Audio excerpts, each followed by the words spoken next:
It's so funny. Every time I get on air or, just get to recording, I always feel like I'm playing radio host. Like I genuinely feel like the people that go like, you're listening to 106.1 Kiss FM, Dallas, Fort Worth. And then the song comes on. I especially think of like Take Me to Church when it came on, because it was like all this hype energy and then this really somber chord and then my lover's got humor. I can't go that low. But anyways, welcome back to Talk Wordy. I am just going to go ahead and cut straight to what you're here to listen to. No lame intro, because I feel like this is going to get a lot chattier than usual. My notes for this episode are quite dense, but it's more so to keep us on track because I love a tangent. So I'm going to try and keep some structure today, but I make no promises. And that is because we're kicking this episode off talking about this book right here in the front for all of my YouTube podcast pals, everybody who's watching Talk Wordy visually. And that is If Not For My Baby by Kate Golden. Let's get into it. First and foremost, I want to say I got the 5-star tingles from this book on page 1. Can we all just take a second? Because it's one thing to like read, 4 chapters and be like, oh, this is a 4 or a 5-star book. No. I'm going to raise you page 1, not just chapter 1, page 1. That has never happened to me with a book in any genre, not romantasy, not sci-fi, horror, nothing. This is the first book that's ever done it for me on page 1. And I have half a mind to crack open the book now and read page 1 to you. I'm going to beseech you to go read it yourself. It is a fantastic book.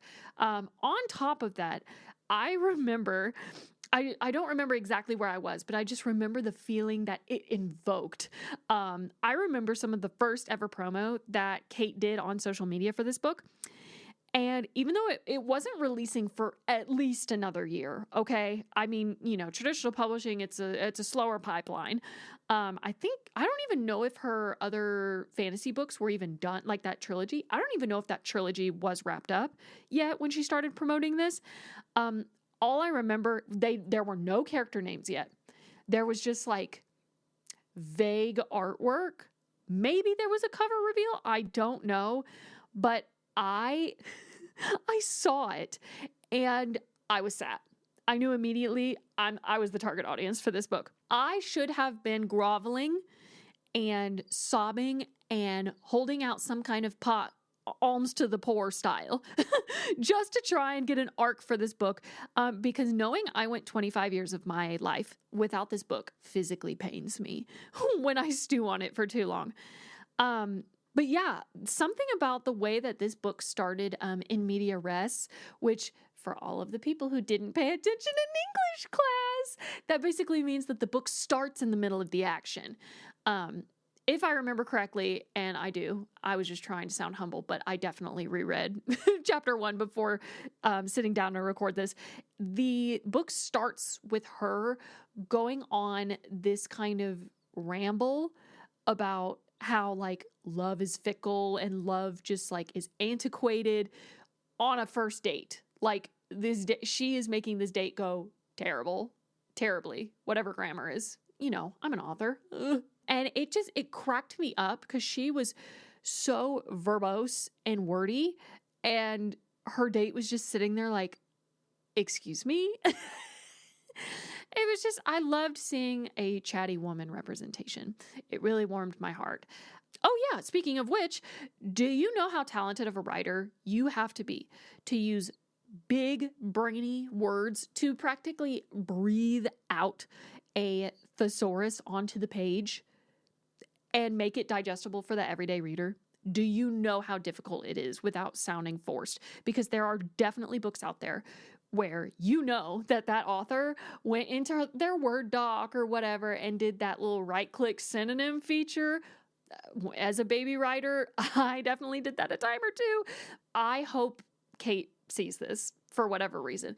Kate is like the novel writing version of Taylor Swift, because she writes something so contemporary, yet so deeply poetic on a word level. Conceptually, it's very, I mean, obviously, it's like, musician in a band going on tour and they fall in love on the road. Great. That's very easy to take in from an audience point of view. But her vocab is just so massive and so lyrical. Ooh, wow. No notes. Absolutely no notes. Kate Golden actually has a fantasy trilogy out. I believe it's called The Sacred Stones. I don't know if If Not For My Baby being my first ever Kate Golden book, I don't know if that's going to like impact my experience either way, but I am highly motivated to read her other works now. Her work appeals to me on an author level because the first books that I ever wrote and the first two that I ever published were fantasy or romantasy, I guess, now that romantasy is technically a genre. But then I made the switch to contemporary with what I'm writing now. And so she obviously had her fantasy trilogy, and then this was her debut contemporary, and it was spectacular. Spectacular, give me 14 of them. I secretly have like an author crush on her. Like, I would like to be her. I think she's so cool. She's super ambiguous. She's like kind of private, but also like she still shares pieces of her life. I don't know. Maybe it's just because I'm stressed out showing my face on everything, and I just want to like, pull the curtain back over me for a little bit. Truly, I don't have many, if any, complaints about this book, but I would be remiss not to talk about the elephant in the room, and that is this was clearly a Hozier reimagining fanfic type piece of media, okay? And that's not a diss. I actually mean that affectionately, not an ounce of derogatory in me. Now, as somebody that doesn't know a whole lot about Hozier as a person, but enjoys his music, this was really immersive and, like I've said probably 8 times, easily digestible, especially regarding like a fan to rock star like dynamic.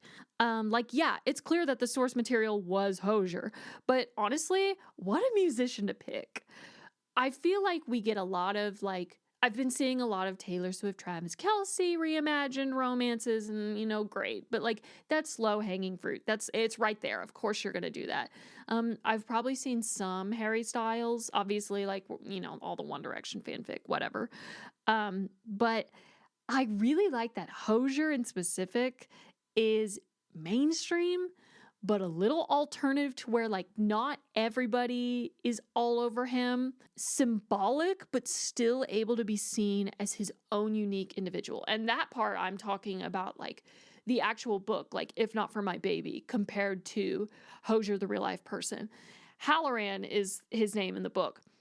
And even in the back of my mind, I was like, yeah, that it's based on Hozier, but I'm not reading it and thinking that's Hozier, which is kind of funny because I feel like it's a very close resemblance. Like, it would not surprise me if somebody else reads this book and can't not picture Hozier. I think because I'm not as involved in the fandom side, again, I'm just like in it for the music. I think he's probably a wonderful person. I'm not saying he's not, but I don't like read about him in blogs. I don't look up paparazzi pictures of him. Like, I don't know his full name. I don't. Gun to my head, I couldn't tell you. But I love his sound. I love his kind of earthy vibe. I was able to separate the two, which I think is really special and really played a part in why the book ranked so high for me. I will leave it there without crossing into spoiler territory, but genuinely the fastest, firmest 5-star rating I have given out in a while. Especially if you're in a slump. This is an amazing slump buster book. It's a one and done book. It's not like most other rock star romances that I've read. It's really good. And her writing style, chef kiss. I loved everything about it. However, On that note, let's chat a bit on books that derive from fandom, including fan fiction, and how they're simply to die for. Okay, this is a fanfic appreciation zone. We will not stand for fanfic hate here. Hate has no place here. um, you know what, fandom? I'm gonna actually like put this book down. So for all my visual peeps, this is your last glimpse. Also, this cover is gorgeous. This art is lovely, but I am going to put her, I'm going to actually swap her for this other book on my table. So let me put this here. For all my audio listeners, you're probably like, what is going on right now? Okay, now we're settled.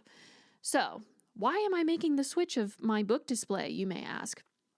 That is because, you know what fandom never, ever fails me when I crack open a romance book? Freaking reylo. Let's get into it. Reylo is absolutely unmatched in the fandom world, for me at least, especially when it comes to books that are now original stories but started as reylo fanfic. Absolute bangers, all of them. So let's see. The Love Hypothesis by Ali Hazelwood. Amazing. Not Another Love Song by Julie Soto. One of my Roman Empire books. I would rate it 6 stars if I could. The Hurricane Wars by, oh my gosh, I'm going to butcher her name. Thea Guanzin, I think is how you say it. I actually just nabbed a hardcover of it in Barnes & Noble. They were doing a sale. I'm so excited to read it. That's going to be one of my fantasies I get into in the fall. I've heard nothing but good things. You Again by Kate Goldbeck. I wish that I had a dime for every time that I confused Kate Golden with Kate Goldbeck until I read If Not For My Baby. And also, I actually just found this out in my pre-episode research. The Nanny by Lana Ferguson. Apparently that is reylo source material. And honestly, looking at the cover, I see it now. I didn't see it before, but I see it now. And on that note, I'm going to get on my soapbox and yap for a little bit about Star Wars. I'll probably do a whole episode on Star Wars eventually because literally as of an hour before I recorded this episode, I saw an Instagram post where an official map of the Star Wars universe was publicized. And I swear to you, I need a microscope to read all of the different planets and territories and rim sectors of that universe. It is so dense. It is so magnificent. I talk about it like I'm seeing something from like the Hubble telescope. It's gorgeous and I love Star Wars so much. Originally though, the original trilogy, so episodes 4, 5, and 6, I like to argue that it was definitely boy nerd focused. However, they made up for the fact that those first 3 episodes were nerdy boy focused because then they gave us the prequels, and let me tell you, Anakin Skywalker is not for the male gaze. He is for the girls. He is for the girls. I'm pretty sure that they literally went back and made Anakin's arc just to bring the girls in. Because if there's one thing about us girls when we watch, you know, an intergalactic space war saga, something that's really going to pull us in is a boy with mommy and or daddy issues who is having a little bit of a meltdown, but he's pretty.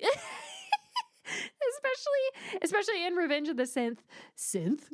Oh no, Revenge of the Sith, when they put those freaking hair extensions in him. Whoever made that decision, give them a raise. Because yeah, he's got some red flag tendencies, but come on. The hair extensions, the scene where he wakes up from that distressing vision of Padme dying. Oh my gosh, the sorrow that was constantly in his eyes. The definition of a tortured soul. R.I.P. Anakin Skywalker, you would have loved the Tortured Poets department, truly. And then you top it off with the sequel trilogy. And I know that some people are split down the middle about those movies. I myself am one of those people where I fall into both camps, okay? There's one camp of people that think that the plot rips up the progress that took place in the other 6 installments, which it definitely did. If you subscribe to the Star Wars canon, Bible, lore, whatever, you would be rightfully inclined to hate everything plot-wise about the sequel trilogy, especially when it comes to Rey, because so many things just come natural for her, and yet you spend all these other episodes watching these Jedi crawl and suffer and do all of this garbage just to attain half of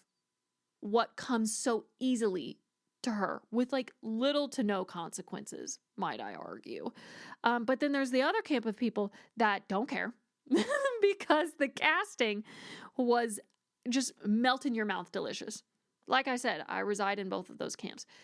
Nearly everybody that was in the main players, nearly all of the main players that were in the sequel trilogy were so yummy. And I say this as a woman, the women included. Daisy Ridley is beautiful. Absolutely stunning. Oh my goodness. Daisy Ridley specifically, I feel like she deserves more recognition. This was apparently The Force Awakens was her first ever acting gig. Like big time, this was her breakout role. Excuse me? That's bonkers to me. Also bonkers to me is we're going back to our fan fiction roots. So she also, I am a huge reylo shipper, obviously. So we're going back to those books. Daisy Ridley plays Rey, and Adam Driver plays Kylo Ren. And I swear to you, they should have explored a dark Rey if she went to the dark side concept. They teased at it. They didn't really give it to us. They gave me scraps, and I was ready for the feast. But whatever. So, like I had said, one of the books out there that started as reylo fanfic and then became its own original story was The Love Hypothesis by Ali Hazelwood. Well, if you didn't know, if you've been living under a rock, that book is being adapted to a movie, and the girl who's playing Olive, which is the Rey figure, that is Lily Reinhart. She played Betty in Riverdale. She was in that Netflix movie. I know she's done other stuff. She's wonderful. She's playing that role. And then the guy who is playing the love interest, the man, the Kylo Ren figure, buckle up. I feel bad that I don't remember his real name. Like his actual human name. It has left me. It is not in my notes. I am embarrassed. All you need to know, though, is that he is Daisy Ridley's real life husband. Okay? So in real life, he is married to the woman who played Rey in the Star Wars movies. And he is playing the Kylo Ren figure. Fun fact, I actually just cut the clip so I could look up his name. His name is Tom Bateman. Daisy Ridley's husband's name is Tom Bateman. Tom Bateman, you are out here doing the Lord's work. Obviously, because I didn't know his name until Googling it just now, when I looked at the casting choice, I was really confused because I was like, who is this guy? His hair is not long like Adam Driver's, or I'm sorry, his character in The Love Hypothesis, Dr. Carlson, Adam Carlson. Literally, she kept Adam's name in there. I was like, who's Tom Bateman? He needs to grow his hair out. And then TikTok informed me that he is married to Daisy Ridley in real life, and I squealed. I absolutely squealed. If you haven't been seeing Lily Reinhart's TikToks that she does with him to promote the movie, she is the marketing team. Okay, she's carrying the promo on her back, and it is hilarious. Okay, y'all, I'm trying to keep it short and sweet because tomorrow's Labor Day, and just when I thought I was going to be off for the holiday, my dreams just don't matter, and I'm working. So I'm going to wrap this up.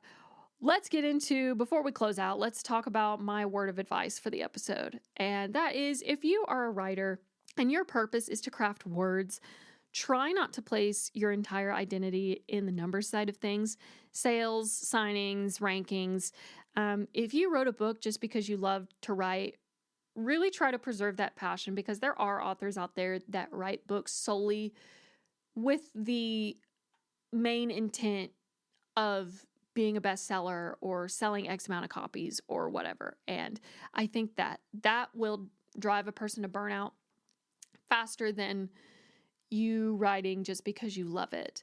And that's where I am right now. I don't have it all together, you guys. I am like 5 days away from doing my first ever big book convention. I'm going to Villains and Vixens. I'm a featured author. And I was one of the first authors to like sign up for it when it was, it wasn't small, but it wasn't well known, because this is the first year that they're doing it. I was sort of, taking a leap of faith. I was like, why not? I'll just pay the fee, and it's in Grapevine. It's right where I live. So whatever.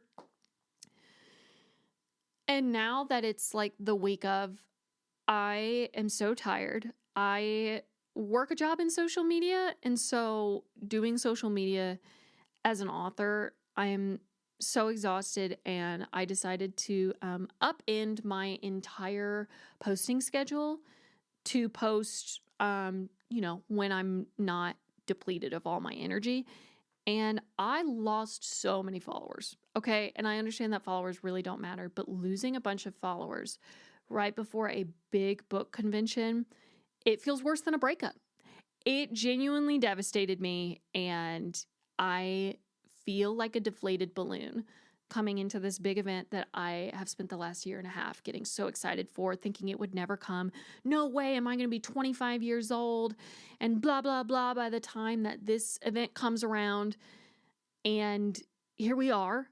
And I am just I don't want to say miserable or hopeless, because I'm not. I am like in deep down, I really am excited to be a part of this, but I am just so worn out in every single way you could conceptualize it. So, but I will say I still have my passion for writing, even though I'm also in the middle of being tired. I'm on book submission and I'm hearing nothing right now. Like no yeses, no nos, no nothing. It's crickets.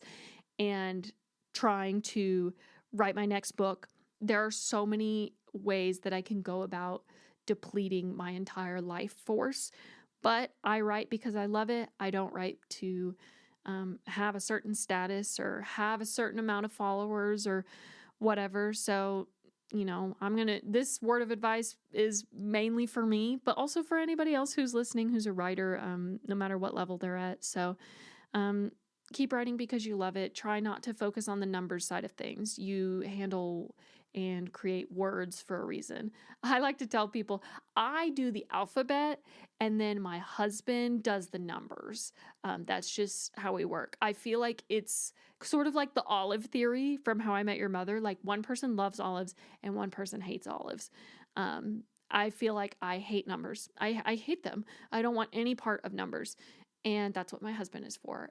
But I'm the words girl. Obviously, this podcast is called Talk Wordy. So, but yeah, that's the episode, you guys. Thank you so much for listening. I always have a blast doing these. I hope I stayed within a decent time limit. We can always, talk more fanfic, talk more Reylo, talk more Star Wars. And again, go read If Not For My Baby by Kate Golden. It was fabulous. The audiobook is coming out soon. And honestly, it is better that I read this on paper, because had I read this on audiobook, I would have been feral and not been allowed to leave the house. So because of my behavior. So I think it's for the best.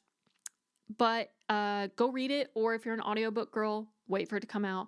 And trust me, if reading it with my eyeballs was as good as it was, the audiobook is going to absolutely smash. So yeah. Thanks again for listening, and I'll see you guys in the next episode.